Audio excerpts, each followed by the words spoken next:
প্রিয় ছাত্রছাত্রীরা সবাই কেমন আছো? আশা করি সবাই খুব ভালো আছো। তোমাদের মডার্ন কম্পিউটার অ্যাপ্লিকেশানে সেমিস্টার 4-এর সিলেবাসটি কেমন রয়েছে, প্রশ্ন কেমন হতে পারে, বইটি কেমন হতে পারে এবং নাম্বার বিভাজন কী রয়েছে সমস্তটা আলোচনা করে দেবো আজকের এই ভিডিওর মাধ্যমে। তাই ভিডিওটি কোথাও স্কিপ না করে সম্পূর্ণ দেখতে থাকো। চ্যানেলে নতুন থাকলে চ্যানেলটি সাবস্ক্রাইব করে পাশে থাকা বেল আইকনটি অন করে রাখো। আর যারা সাবস্ক্রাইব করছে তাদেরকে অসংখ্য ধন্যবাদ। তো চলো ভিডিওটি শুরু করা যাক। প্রথমে আমি তোমাদের দেখিয়ে দেবো যে বইটি কেমন হতে পারে। তো বিভিন্ন রকম স্কুলে বিভিন্ন রকম বইগুলি রেকমেন্ড করে থাকে, যেমন গুহপাল হতে পারে, রায়মার্টিন হতে পারে, প্রান্তিক হতে পারে। তো এতক্ষণে আমার কাছে একটি কপি এসেছে, এটা হলো পারুল প্রকাশনের একটি অংশ।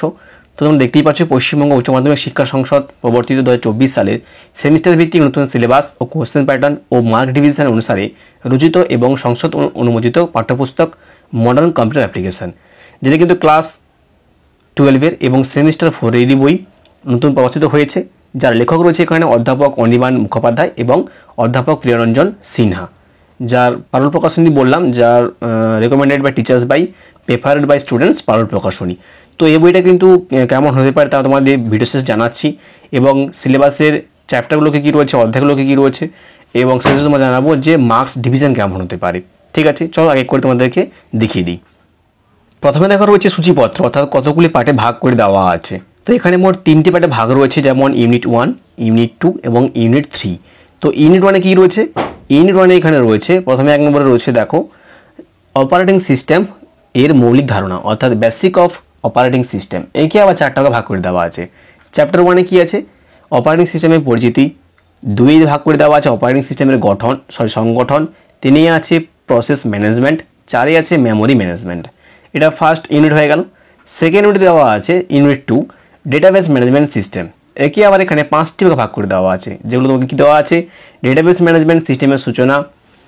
2-এ আছে এন্টিটি রিলেশনশিপ মডেলিং। 3-এ আছে রিলেশনাল মডেল। 4-এ আছে ইন্টিগ্রিটি কনস্ট্যান্টস এবং 5-এ রয়েছে স্ট্রাকচার কোয়ারি ল্যাঙ্গুয়েজ।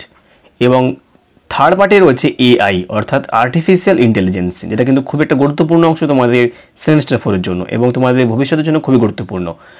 যেমন দেওয়া আছে চ্যাপ্টার 1-এ কৃত্রিম বুদ্ধিমত্তার পরিচিতি। 2-এ আছে কৃত্রিম বুদ্ধিমত্তার উপশাখা এবং প্রযুক্তিসমূহ, এবং 3-এ আছে কৃত্রিম বুদ্ধিমত্তার প্রয়োগ, এবং 4-এ করে দেওয়া আছে কৃত্রিম বুদ্ধিমত্তার নৈতিক ও সামাজিক প্রভাব। ঠিক আছে, তো এখানে 3টে পার্টে ভাগ করে দেওয়া আছে। তো প্রত্যেকটি বইয়েরই কিন্তু এরকম 3টে করে পার্ট থাকবে, একটু হয়তো এলোমেলো দিকে দিক হতে পারে। ঠিক আছে, এবং প্রত্যেকটি পার্টের জন্য কিন্তু বিভিন্ন রকম অংশগুলো বিভিন্ন রকম প্রশ্ন হতে পারে। ঠিক আছে, তো কেমন প্রশ্ন হবে তা তোমাদের পরীক্ষা আগে পর্যন্ত আমি তোমাদের সঙ্গে রয়েছি। এবার আমি তোমাদের দেখাবো যে কোশ্চেন বিভাজন বা মার্কস বিভাজন কেমন হতে পারে। ঠিক আছে, দেখো এখানে দেওয়া আছে নমুনা প্রশ্নপত্র যে মার্কস বিভাজন কেমন হতে পারে, টাইপ অফ কোশ্চেন এবং টাইপ অফ মার্কস। তো এখানে মোট যে 3টে পার্ট বললাম, প্রথমে রয়েছে বেসিক অপারেটিং সিস্টেম এর প্রথম পার্ট, যেখান থেকে আসবে 10 মার্ক। পরে হচ্ছে ডেটাবেস ম্যানেজমেন্ট সিস্টেম, যেখান থেকে আসবে 15 মার্ক। এবং 3-এ রয়েছে ফাউন্ডেশন অফ আর্টিফিশিয়াল ইন্টেলিজেন্সি, এআই, থেকে আসবে মোট 10 মার্ক। এই নিয়ে মোট টোটাল রয়েছে 35 মার্কের প্রশ্ন তোমাদের হবে। এবং যেহেতু তোমাদের বললাম 3টে অংশ, তাই 3টে পার্টে ভাগ করে দেওয়া আছে। যেমন কি গ্রুপ এ, গ্রুপ বি এবং গ্রুপ সি। গ্রুপ এতে যে প্রশ্নগুলো রয়েছে, এখানে মোট তোমাদের প্রশ্নগুলো হবে কি 2 মার্কের, 3 মার্কের এবং 5 মার্কের। এই মোট প্রশ্ন 1 মার্কের প্রশ্ন হবে, কিন্তু এসিকিউ টাইপের হবে। এমসিকিউ তোমাদের পরীক্ষা হয়ে গেছে 3rd সেমিস্টারে। 4th সেমিস্টারে তোমাদের পরীক্ষাগুলো কিন্তু হবে এসিকিউ টাইপের, যেখানে কিন্তু ভাগগুলো থাকবে। যেখানে কীরকম ভাগগুলো থাকবে বলে দিচ্ছি। ধরো যেমন রয়েছে গ্রুপ এ, তাহলে গ্রুপ এতে শর্ট টাইপ কোশ্চেন থাকবে টাইপ 1-এ, যেখানে কিন্তু ওখানে 3টে প্রশ্ন থাকবে 2 মার্কে, মোট 6 মার্ক। গ্রুপ বি যেতে একই রকমভাবে 3টে প্রশ্ন থাকবে, যেখানে 3 মার্কের 3টি প্রশ্ন থাকবে, মোট 9 মার্ক। এবং গ্রুপ সিতেও 4টা প্রশ্ন থাকবে 5 মার্কের, মোট 20 মার্ক। তাহলে এখানে মোট কতগুলো প্রশ্ন হলো? 6 × 10টি প্রশ্ন। যেখানে তোমাদের একটা সুবিধা হলো কি, মোট 20টা প্রশ্ন থাকবে, অর্থাৎ প্রত্যেকটি প্রশ্ন একটা করে অথবা থাকবে। তো কেমন প্রশ্ন হবে চলো তোমাদেরকে দেখিয়ে দিই। এই দেখো একটি সেট দেওয়া আছে, এখানে বলে দেওয়া আছে টাইম 1 ঘন্টা 30 মিনিট, ফুল মার্কস 35। তো মডেল কোশ্চেন দেওয়া আছে এখানে, কেমন প্রশ্ন হবে সেটা তোমাদেরকে দেখিয়ে দিচ্ছি। প্রথমে হচ্ছে গ্রুপ এ। তাহলে গ্রুপ এতে এখানে মোট প্রশ্ন থাকবে কয়টি? 3টি। আর প্রশ্নের মার্কস বিভাজন থাকবে 2 মার্ক করে, প্রত্যেকটি প্রশ্নের জন্য 2 মার্ক করে থাকবে, মোট 6 মার্ক। তাহলে দেখো এখানে প্রত্যেকটি প্রশ্নে একটা করে অথবা দেওয়া আছে। 1 মার্কে একটা প্রশ্ন, তার অথবা, 2-এর একটা প্রশ্ন, তার অথবা, এবং 3-এর একটি অথবা। তাহলে এখানে মোট প্রত্যেকটি প্রশ্ন তোমরা একটা করে অথবা করে পাবে।